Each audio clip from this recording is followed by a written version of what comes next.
রিমান মূলত সারা রাত্রই তাণ্ডব চালাইছে। এই সাগর থেকে যখন ওঠা শুরু করছে, তার একটা বাঘ আমরা কালকে দুপুর থেকে সকাল থেকে ব্রিফ করতেছিলাম যে অগ্রবাঘ বিকাল 4টার থেকে 3টার পর থেকে শুরু হবে উপকূলে আঘাত হানা। সেটাই হয়েছে।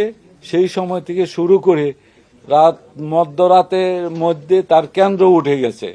কেন্দ্র উঠার পর পরবর্তীতে আমরা রাত্রে বুলেটিনে বলছিলাম 5 থেকে 7 ঘন্টা এটা আরো বাকি অংশটুকু উঠতে সময় লাগবে। সেই সময়টুকু সারা রাতই এটা তাণ্ডব চালাইছে, সারা উপকূল সহ আমাদের ঢাকা পর্যন্ত। তো এটা এখন স্থলভাগে উপরে চলে আসছে। পুরা বডি সকাল 6টার আগেই পুরা অংশ স্থলভাগে চলে আসছে।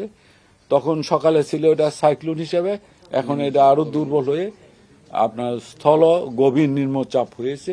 এটা পর্যায়ক্রমে বৃষ্টি দিবে আর আস্তে আস্তে উত্তর পূর্ব দিকে সরে যাবে এবং আরো দুর্বল হয়ে যাবে।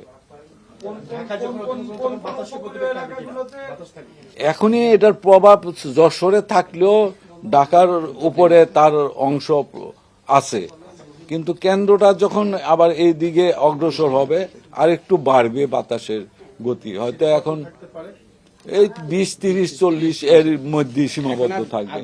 এখন আর বৃদ্ধি পাওয়ার কোনো সুযোগ নেই, যেহেতু এখন আর এনার্জি সে গেইন করার কোনো সোর্স নাই তার। এখন শুধু সে দুর্বলই হবে। আমি যেটা আমরা শুরু থেকেই আগে থেকেই বলেছিলাম যে এটা ভারতের সাগর আইল্যান্ড এবং খেপুপাড়ার মধ্যবর্তী উপকূল, যেটা আমরা মংলার সাউথ ওয়েস্ট দিয়ে অগ্রসর হয়েছে কেন্দ্রটা। তো মূল কেন্দ্রটা বাংলাদেশ দিয়ে অতিক্রম করছে সাইক্লোনের। যেহেতু এই দিক দিয়া অতিক্রম করেছে, আমি যে উইন্ড স্পিড যেটা আপনাদেরকে পড়ে শোনালাম, হ্যাঁ, পটুয়াখালী খেপুপাড়া এই জায়গায় 111 kilometre per hour wind speed আমরা রেকর্ড করেছি। সুতরাং এর কেন্দ্র যেহেতু মংলার পাশ দিয়ে ওই সাউথ ওয়েস্ট দিয়েই অতিক্রম করেছে এবং খেপুপাড়ার অতি নিকটই, সেহেতু ওই সমস্ত এলাকায় উইন্ড স্পিড, মংলাতে উইন্ড স্পিড 80 পেয়েছি আমরা।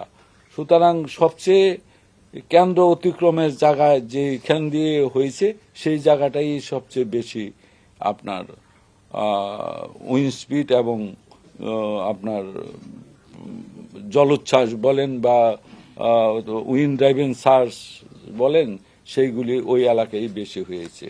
যেমন আপনারা এই নিউজে দেখাইছেন যে রাঙ্গাবালি এলাকায় তলিয়ে গেছে পানি, পটুয়াখালী খেপুপাড়া এই সমস্ত এলাকায় ওই দিকটাই বেশি। অর্থাৎ উপকূলের পুরাটা অংশই, কক্সবাজারেও আমরা নিউজে দেখেছি, আপনারা নিউজ করেছেন যে সেইখানে কক্সবাজারের কয়েকটা এলাকা বিশাল পানির নিচে তলিয়ে গেছে এরকম।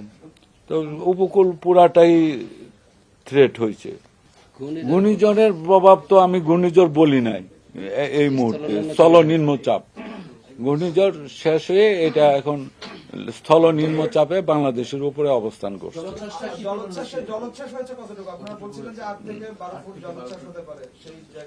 এটা আপনাদের লোকাল প্রশাসন বা যারা তারা বলতে পারবেন। আমরা ওই মেজারমেন্টের পরবর্তী ক্ষয়ক্ষতি বা কি পরিমাণ হয়েছে এগুলি পরে জানা যাবে। এখন আমাদের কাছে ওই ধরনের রেকর্ডিং, আমরা যে কতটুকু জলোচ্ছ্বাস হয়েছে সেগুলি আমাদের কাছে এই মুহূর্তে তথ্য নেই। কখন নিম্নচাপে স্থলচাপে নিম্নচাপে পরিণত হলো এবং তার গতিপথটা কোন দিকে ছিল সেটা যদি একটু সুনির্দিষ্ট করে বলেন। উত্তর পূর্ব দিকে। স্থল নিম্নচাপটি উত্তর পূর্ব দিকে অগ্রসর হয়েছে এবং এটা আজ সকাল 9টায় ঘূর্ণিঝড় থেকে দুর্বল হয়ে গভীর স্থল নিম্নচাপে পরিণত হয়েছে আজ সকাল 9টায়। একেবারে ঘূর্ণিঝড়টি রিমাল যেই পথ দিয়ে যাওয়ার আমরা ফোরকাস্ট করেছি ঠিক সেই পথ দিয়ে উঠেছে, তার একটু কোনো ব্যত্যয় হয়নি। একটু পথটা রিপিট করেন। পথটা হলো যে সাগর আইল্যান্ড ওয়েস্ট বেঙ্গল এবং খেপুপাড়ার নিকট দিয়ে মংলার সাউথ ওয়েস্ট পার্ট দিয়ে এটা অতিক্রম করছে বাংলাদেশে।